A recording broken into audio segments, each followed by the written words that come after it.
नमस्ते सबैजनालाई। आज चाहिँ म कोदोको जाँड छान्न गइरहेको छु र जाँड खाएर टङरङ्गै सुत्ने म पुरा भिडियो हेर्नु नबिर्सिनु होला। Okay let's go.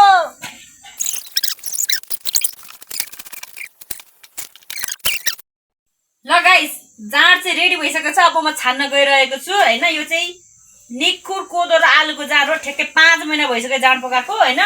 एक पटुका खायो भने त बेहोसै हुन्छ होला मान्छे हैन। म छान्दैछु गाइस कोदोको जाँड हैन। 5 महिनाको हैन जाँड पकाउने मान्छे यता हुनुहुन्छ अनि म छु साथमा है। मैले सट्टै पारे भने हैन आजको दिन राम्रै होला, सुताइ पनि राम्रै होला जस्तो छ हैन।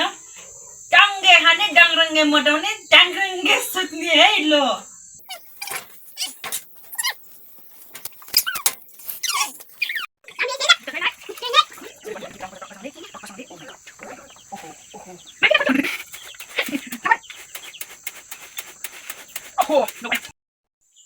फाइनली गाइस, आज चाहिँ हामी धान कुटिरहेका छौँ। धान किन कुट्यो भन्दाखेरि चाहिँ आज कुखुरा मारी खाने भनेर चाहिँ हामीले लोकल धान हैन, लोकल धानसँग लोकल कुखुरा मारेर खाने भनेर हामीले धान कुटिरहेका छौँ है त। म कुट्न थाले है। लो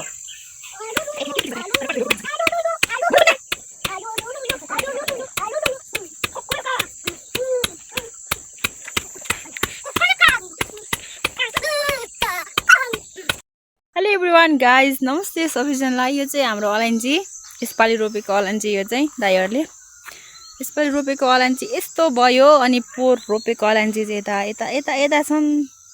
यो पोहोरको अलैँची यस्तो छ। एकदम मल राम्रो गऱ्यो भने चाहिँ राम्रै हुने रहेछ अलैँचीमा पनि।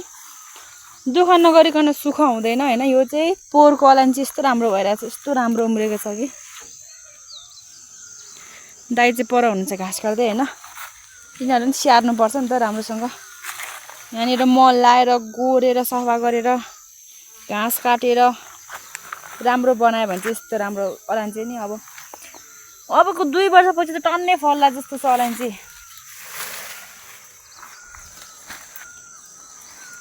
दाइले यहाँ सफा गर्दै हुनुहुन्छ, अहिले सफा गर्दैछौँ हामी चाहिँ।